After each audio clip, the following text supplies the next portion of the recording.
নমস্কার, আমি বোধসত্ত্ব খান চলে এসেছি সহজ শেয়ার বাজারের আরেকটি নতুন এপিসোড নিয়ে। প্রিয় বন্ধুরা, আশা করি সবাই ভালো আছেন এবং সুস্থ আছেন। আজকের মার্কেট লিটারালি ঘোল খাইয়ে ছাড়লো এটা বলা যেতে পারে। বাঁ দিকে গেলেও কাঁটা, ডান দিকে গেলেও কাঁটা। আজকে যারা ট্রেডার্স, যারা পুট কল অপশন নিয়ে যারা ট্রেড করেছেন, যারা ফিউচার্সে ট্রেড করেছেন, তারা আজকের বুঝতে পেরেছেন যে মার্কেটে সত্যিকারের ভোলাটিলিটি কাকে বলে, দোদুল্যমানতা কাকে বলে।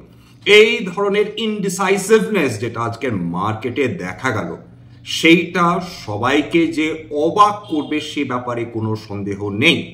তার প্রধান কারণ যেটা, আজকে যদি ইউরোপীয় মার্কেটগুলো দেখেন, ক্যাগ, ড্যাক, ফুটসি প্রত্যেকটা পজিটিভে ট্রেড করছিল। ডাউ জোন্স ফিউচার্স যদি দেখেন, সেটা সোমবার বন্ধ ছিল যেহেতু বিগতকাল, আজকে সেটা পজিটিভে ট্রেড করছিল। এশীয় মার্কেটস মিক্সড ছিল, কিন্তু বেশ কিছু যেগুলো গুরুত্বপূর্ণ এশিয়ান মার্কেটস সেইগুলো পজিটিভে ট্রেড করছিল।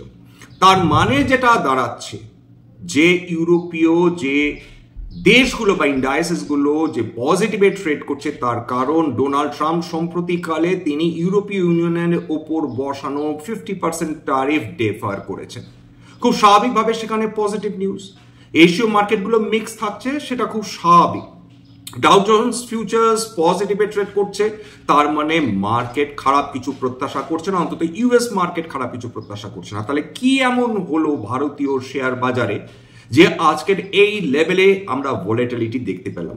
মার্কেটে নিফটি এক সময় প্রায় 250 পয়েন্টের পতন দেখলো, তারপর কিছুক্ষণের মধ্যে, মাত্র কয়েক মিনিটের মধ্যে সেই যে লসটা সেটা তো রিকভার করলোই, উপরন্তু পজিটিভ টেরিটরিতে ঢুকে গিয়েছিল। নিফটি 25,000-এর ওপর ট্রেড করছিল।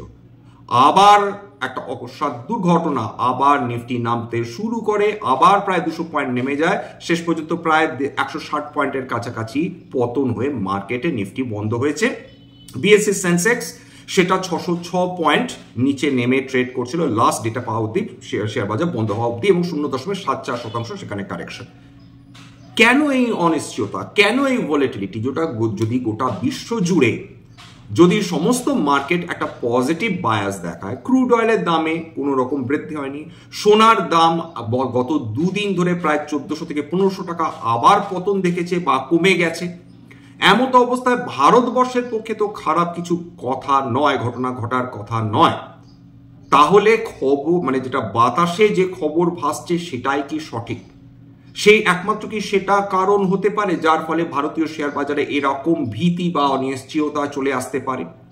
প্রথম কথা, তাহলে সেই ক্ষেত্রে এটাই যদি ফ্যাক্টর হতো, মানুষ যদি এই ক্ষেত্রে এই ব্যাপারটা নিয়ে আতঙ্কে থাকতেন, সেক্ষেত্রে তো গোটা বিশ্ব বাজার ওই একই কারণে আতঙ্কিতগ্রস্ত হতো বা সেখানে পতন হতো। বাস্তবিকভাবে সেটা হয়নি।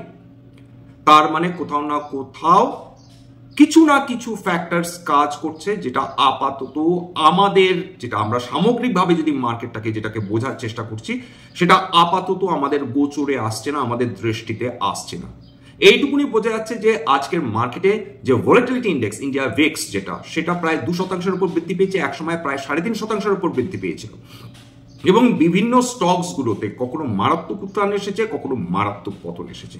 ইভেন যদি বিএসসি হেলথ কেয়ার দেখেন, সেই বিএসসি হেলথ কেয়ারেও কিন্তু আমরা কোনো পজিটিভ মোমেন্টাম দেখতে পাইনি। সেই বিএসসি হেলথ কেয়ার খুব সামান্য যদিও পতন এসছে 0.03%, কিন্তু সেক্ষেত্রেও সেখানে আমরা কোনো পজিটিভ মোমেন্টাম দেখতে পাইনি হেলথ কেয়ারের ক্ষেত্রে। অন্যান্য যদি আমরা দেখেন মজার ব্যাপার, বিএসসি স্মল ক্যাপ সবার আগে বিপদের বন্ধ পায়, সেটা আজকে পজিটিভে বন্ধ হয়েছে 0.18%। বিএসসি মাফ করেন, বিএসসি মিড ক্যাপের কথা বললাম। বিএসসি স্মল ক্যাপ সেটাও আজকে পজিটিভ 0.18% বৃদ্ধি পেয়ে বন্ধ হয়েছে। যে দুটো ইন্ডাইসেস বা বাজারে বিপদ এলে সবার আগে টের পায়, সেই দুটো ইন্ডাইসেস পজিটিভে ট্রেড করেছে। সোজা কথা বলতে গেলে আজকের অধিকাংশ বিএসসি ক্যাপিটাল গুডস 0.37% বৃদ্ধি পেয়েছে। ওভারঅল যদি কিছুতে পতন হয়ে থাকে মারাত্মকভাবে, সেটা নিফটি, সেন্সেক্স, সেই দুটো, নিফটি 50 এবং নিফটি আইটি 0.71%, নিফটি অটো 0.65% পতন, এবং BSc fast moving consumer good 0.78% পতন। এইগুলো এছাড়া আলাদাভাবে কিন্তু ভীতির উদ্রেক করার মতন কিন্তু কিছু ঘটেনি। যাই হোক, এইবার যেটা ব্যাপার দাঁড়াচ্ছে যে এফআইআই ডেটা যদি দেখেন, যে এফআইআই ডেটা বিগত কাল অব্দি অর্থাৎ 26শে মে অব্দি পজিটিভ ছিল, খুব কম পরিমাণ কিনেছিল, যদিও প্রায় 136 কোটি টাকার শেয়ার কিনেছিল। সেখানে ডিআইআইরা, ডোমেস্টিক ইনস্টিটিউশনাল ইনভেস্টার্সরা, প্রায় তারা 1745 কোটি টাকা তারা শেয়ার কিনেছিল বিগতকাল। আজকে সম্ভবত কিছু বিক্রি ডেফিনেটলি এফআইআইরা করবে, এরকম সম্ভাবনা রয়েছে। এবার ট্রাম্প, এই ভদ্রলোক যেটা করে চলেছেন, তিনি গোটা বিশ্বকে কন্ট্রোল করছেন। এই ব্যাপারে তার ক্ষমতা নিয়ে কোনো সন্দেহ নেই। গোটা বিশ্বকে তিনি নিজের আঙুলে নাচাচ্ছেন, অঙ্গুলি হেলনে তিনি চালাচ্ছেন। সেই ট্রাম্প তিনি আবার যে অ্যাপেলের সিইও, অ্যাপেল যে যারা আপনারা আইফোন ব্যবহার করেন, তার সিইও টিম কুককে বলেছেন তুমি ইন্ডিয়াতে প্রডিউস করো, আমার কোনো অসুবিধা নেই। কিন্তু এখানে একটা কিন্তু ঝুলিয়ে দিয়েছেন।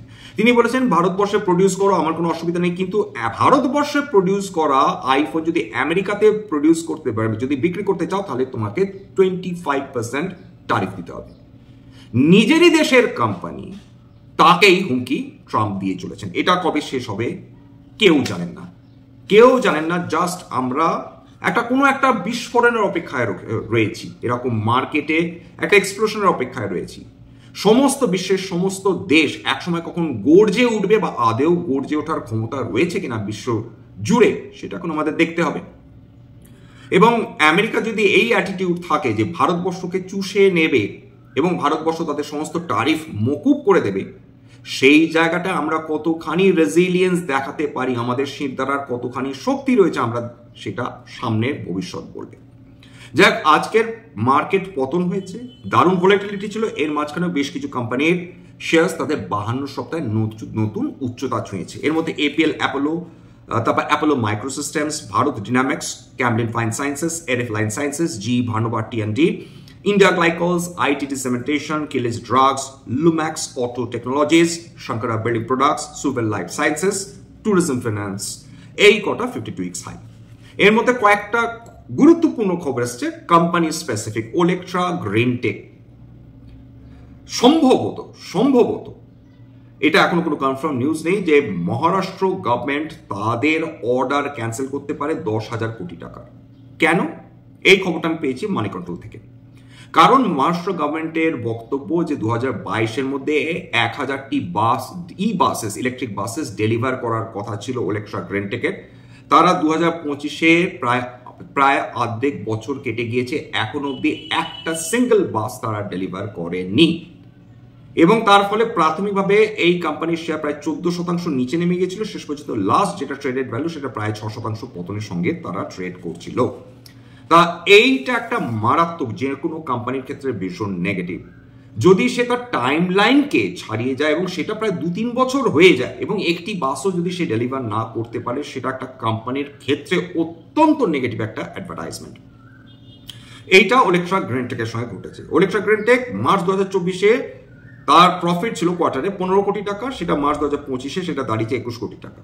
যদিও মাঝখানে কোয়ার্টারসগুলো অনেক ভালো সে রেজাল্ট করেছিল, ওভারঅল খুব স্বাভাবিকভাবে ওলেকট্রা গ্রিনটেকের প্রতি বিনিয়োগকারীরা তারা মুখ ফিরিয়েছেন, এটা বলা যেতে পারে।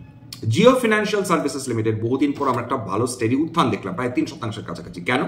কারণ আপনারা যদি খেয়াল করে দেখেন যে জিও ফিনান্সিয়াল সার্ভিসেস লিমিটেড এখনো অবধি যে উত্থান দেখছে বা পতন দেখছে, সেটা কেবলমাত্র তার রিলায়েন্স ইন্ডাস্ট্রিজের সঙ্গে সম্পর্কের কারণে এবং রিলায়েন্স ইন্ডাস্ট্রিজে তার একটা সিগনিফিক্যান্ট ইনভেস্টমেন্টের ফলে তার যেটুকু লাভ হচ্ছে কেবলমাত্র সেটা আদার ইনকাম, অর্থাৎ রিলায়েন্স ইন্ডাস্ট্রিজ থেকে যে ডিভিডেন্ড আসছে সেটা। নতুন যে ব্যবসাগুলো, কি ইন্স্যুরেন্স ব্যবসা বলুন, কি মিউচুয়াল ফান্ড ব্যবসা বলুন, কি ছোট ছোট ক্ষুদ্র ঋণ বলুন, সেগুলো এখনো তারা সম্পূর্ণভাবে তারা মাঠে নামতে পারেনি। কিন্তু আজকের একটা খবর তাদের এই যে শেয়ারের উত্থানকে ত্বরান্বিত করেছে।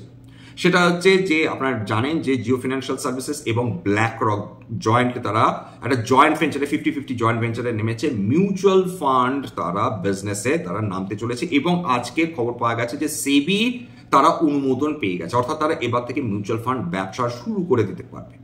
মিউচুয়াল ফান্ড ব্যবসা একটা অত্যন্ত লুক্রেটিভ ব্যবসা। এই এখন প্রায় স্বর্ণযুগ চলেছে মিউচুয়াল ফান্ডের, সেটা বলা যেতে পারে। বিপুল পরিমাণ মানুষ তারা মিউচুয়াল ফান্ডের প্রতি আগ্রহী হয়ে উঠেছেন, তারা ইনভেস্ট করা শুরু করেছেন, তারা ধীরে ধীরে ঝুঁকি নিতে আরম্ভ করেছেন, ঝুঁকি সহ্য করার ক্ষমতাটা তৈরি হয়ে যাচ্ছে, অনেক বেশি ম্যাচিওর হয়ে উঠেছে। আজ থেকে 10-15 বছর আগে যা ছিলেন, কোভিড পরবর্তী সময় থেকে বিনিয়োগকারীরা একটা অদ্ভুত ট্রানজিশন দেখেছেন। তারা এখন আর মার্কেট ছেড়ে পালিয়ে যাচ্ছে না, তারা ওয়েট করছেন, নিয়মিত হারে এসআইপির মাধ্যমে বিনিয়োগ করছেন এবং সম্ভবত এরই এই যে দারুণ একটা বায়ান্সি রয়েছে, একটা পজিটিভ বায়াস তৈরি হয়েছে ভারতীয় বিনিয়োগকারীদের মধ্যে, এটার সুযোগ নেওয়ার চেষ্টা করছে বিভিন্ন কোম্পানি। তারা এই অ্যাসেট ম্যানেজমেন্ট মানে কোম্পানি খুলছে বা মিউচুয়াল ফান্ডস তারা ডিস্ট্রিবিউশনের ব্যবসা খুলছে এবং জিও ফিনান্সিয়াল সার্ভিসেস এর থেকে নতুন কিছু করছে না, কিন্তু তারা চাইছে এই সুযোগটা নেওয়া। এরপর ডিফেন্স নিয়ে আর নতুন করে কি বলা যেতে পারে? ডিফেন্স তার মানে জবে থেকে ডিফেন্স সেক্টর আমরা চিহ্নিত করেছি, কোম্পানিগুলোর সম্বন্ধে বুঝতে শুরু করেছি। এখন ডিফেন্স সেক্টরে স্বর্ণযুগ চলছে। গত এক মাসে ডিফেন্স সেক্টর যদি নিফটি ডিফেন্স দেখে ইন্ডেক্স, সেটা 21% বৃদ্ধি পেয়েছে, 21%, তার মধ্যে 18টা কোম্পানি রয়েছে। এবং আজকের ম্যাজগাঁও ডক, গার্ডেন রেজ, শিপবিল্ডার্স এরা বেশ খানিকটা উত্থান দেখেছে। কত উত্থান দেখেছে একটু পরে আলোচনা করবো, কারণ তারা প্রায় 44,000 কোটি টাকার অর্ডার পেতে পারে এমন খবর বাতাসে ভাসছে। 12টা এমসিএমভি তারা অর্ডার করেছে, অর্থাৎ এটা একটা স্পেশাল ধরনের জাহাজ যেটা সমুদ্রের তলায় রাখা যে ভাসমান মাইনগুলো রয়েছে সেটাকে ট্র্যাক করতে পারে, সেটাকে ডিস্ট্রয় করতে পারে। তার ফলে কি হবে, শত্রুপক্ষ বা শত্রু দেশ যদি কোনো কারণে এবং সেটা সমরাপ্রবল, তারা সমুদ্রের তলায় তারা এই ধরনের ভাসমান মাইন বিছিয়ে রাখে। এতদিন আমাদের এরকম অ্যান্টি মাইন টেকনোলজি ছিল না যেটা ট্র্যাক করতে পারতো। এইবার সেটার অভাবটা পূরণ করবে ম্যাজগাঁও ডক বা গার্ডেন রেজ শিপ বিল্ডার্সের মতন, এরকম একটা খবর পাওয়া গেছে। এটা যদি করা যায় তাহলে আমাদের একটা নেভি একটা স্বয়ং সম্পূর্ণতা লাভ করবে বলা যেতে পারে। তারপরে আজকে ডিফেন্স সেক্টরের স্টকসগুলো নিয়ে আমরা আলোচনা করব। চমকে যাবার মতন, মানে আজকেরও দুর্দান্ত উত্থান এটা বলা যেতে পারে। দেখে কোন স্টকে কিরকম উত্থান এসছে। অ্যাস্ট্রা মাইক্রো 2.44% উত্থান, আভান্তেল 7.86% উত্থান, বিডিএল 2.7% উত্থান, এছাড়া কোচিন শিপইয়ার্ড 2% উপর উত্থান, ডিসিএক্স সিস্টেম 1.77% উত্থান, গার্ডেন রিচ প্রায় 3% উপর উত্থান, ম্যাজগাঁও 1.83% উত্থান, এমটিএআর টেকনোলজিস 2.15% উত্থান, Nip আজকেরও 5% upper circuit, premier explosive গত দুদিন ধরে পতন দেখছিল, আজকে 6.69% উত্থান। এছাড়া এইগুলোই মোরলেস এরা দুর্দান্ত উত্থান দেখেছে। হিন্দুস্তান এরোনটিক 0.44% আজকের উত্থান দেখেছে। এটাও নতুন জেটস, নিউ জেনারেশন জেটস এর জন্য অর্ডার পেতে পারে এমন খবরের বা এমন সম্ভাবনার কথা শোনা যাচ্ছে। এবার চলে আসি আরেকটা কোম্পানি কেইআই ইন্টারন্যাশনাল। এরা কেইআই ইন্টারন্যাশনাল খুব ভালো প্রফিট করেছে। আজকের স্টকে প্রায় 2% বেশি বৃদ্ধি এসেছে, কারণ এদের প্রফিট ইয়ার অন ইয়ার 76% বৃদ্ধি পেয়েছে। মার্চ 2025-এ এরা 268 কোটি টাকা প্রফিট করেছে, মার্চ 2024-এ 152 কোটি টাকা প্রফিট করেছে। মাঝখানে জুন 2024, সেপ্টেম্বর 2024 এবং ডিসেম্বর 2024-এ অত ভালো রেজাল্ট করতে পারেনি। এত ভালো রেজাল্ট করার ফলে বিনিয়োগকারীরা খুশি হয়েছেন এটা বলা যেতে পারে। এইবার চলে আসি হচ্ছে ডলার ইন্ডেক্স 100 নিচে ট্রেড করছে, এক মাস প্রায় হয়ে গেল। ডলার ইন্ডেক্স যত দুর্বল হবে তত বেশি সম্ভাবনা থাকবে এফআইআইসদের ভারতবর্ষে বিনিয়োগ করার ক্ষেত্রে। সুতরাং ডলার ইন্ডেক্স যদি পতন দেখতে থাকে ক্রমাগত, সেটা ভারতীয় অর্থনীতি তথা ভারতীয় শেয়ার বাজারের জন্য একটা শুভ লক্ষণ। ডলার থেকে ডলারের সঙ্গে টাকা, আজকের ডলার খুব স্বাভাবিকভাবে একটু শক্তিশালী হয়েছে, আজকের 85 টাকা 35 পয়সায় লাস্ট ট্রেড করছিল। এইবার চলে আসি হচ্ছে সেই ধরনের স্টকসগুলো যারা আজকে সর্বাধিক উত্থান দেখেছে, অর্থাৎ নিফটি 500 এর অন্তর্গত। এর মধ্যে container corporation 3.5%, supreme industries 3.5%, IndusInd bank প্রায় 3% উত্থান, অনেকদিন পর উত্থান দেখলাম আমরা। এছাড়া RBL bank, Titagarh rail systems, granules India, Tata chemicals, Bandhan bank, IEX, IDFC first bank, PI industries এরা 2% উপর উত্থান দেখেছে। ম্যাক্সিমাম পতন কোন কোন কোম্পানিজ এসেছে? আল্ট্রাটেক সিমেন্ট, আইটিসি 2% উপর পতন, BPCL, BSE limited, MRF, JSW steel, InterGlobe aviation, Hindustan petroleum, axis bank, Grasim, Tata motors, JSW energy, NTPC এবং বাজাজ ফিনসার্ভ এরা 1.5 থেকে 2% মধ্যে এরা পতন দেখেছে। তার মানে যেটা দাঁড়াচ্ছে আজকের আমাদের আরো হয়তো 2-1 দিন মার্কেটটাকে অবজার্ভ করতে হবে। ঈশ্বরের কাছে একটাই প্রার্থনা থাকবে যে খবরে যে মানে বাতাসে যে খবরগুলো ভাসছে, দুর্ভাগ্যজনক খবরগুলো ভাসছে, সেগুলো যেন সত্যি প্রমাণিত না হয়। বহু ক্ষতি আমরা দেখেছি আমাদের দেশের হয়েছে, সেটা যেন ফিরে না আসে, এটাই প্রার্থনা থাকবে। সবাই ভালো থাকুন, সবাই সুস্থ থাকুন, এটাই ঈশ্বরের কাছে কামনা থাকবে।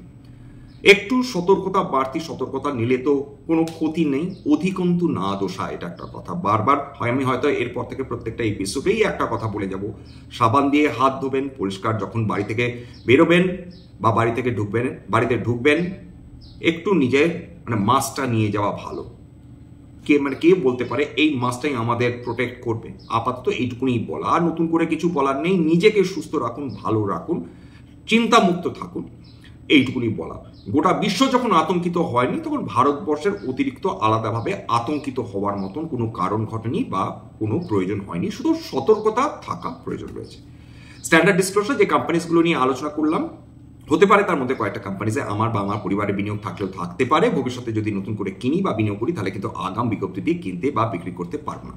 স্ট্যান্ডার্ড ডিসক্লেমার, এটা কেবলমাত্র একটা এডুকেশনাল চ্যানেল, বাঙালি বিনিয়োগকারীদের ইনভেস্টার অ্যাওয়ারনেস বৃদ্ধির জন্য। এখানে কোনো ধরনের কোনো শেয়ারের buy sell, recommendation, suggestion, advice এমনকি ইনফ্লুয়েন্স করা হয় না। যে কোম্পানিগুলোকে নিয়ে আলোচনা করলাম কেবলমাত্র ফর ইলাস্ট্রেশন পারপাস বা উদাহরণ হিসাবে, আমার কথা শুনে যদি কোনো শেয়ারে আপনারা বাই সেল সিদ্ধান্ত নেন, ক্ষতির মুখোমুখি হতে পারেন। সবসময় একজন সেবি রেজিস্টার্ড ইনভেস্টমেন্ট অ্যাডভাইসারের পরামর্শ নেওয়ার চেষ্টা করবেন, সেক্ষেত্রে আপনারা উপকৃত হলেও হতে পারেন বা নিজের ডিউ ডিলিজেন্স করার চেষ্টা করবেন। সবার সাথে যেটা বলে থাকি, যদি এই ধরনের আপনাদের এপিসোড ভালো লাগে, সত্যি যদি মনে হয় আমাদের বাঙালি ভাই বোনদের একটু হলেও কাজে লাগবে, প্লিজ নিজের গ্রুপে শেয়ার করে দেবেন। একটা লাইক আপনাদের কাছে আমি অবশ্যই আবদার করতে পারি, প্রত্যাশা করতে পারি, এবং যদি সম্ভব হয় প্লিজ সাবস্ক্রাইব করে দেবেন। আজকের জন্য নমস্কার।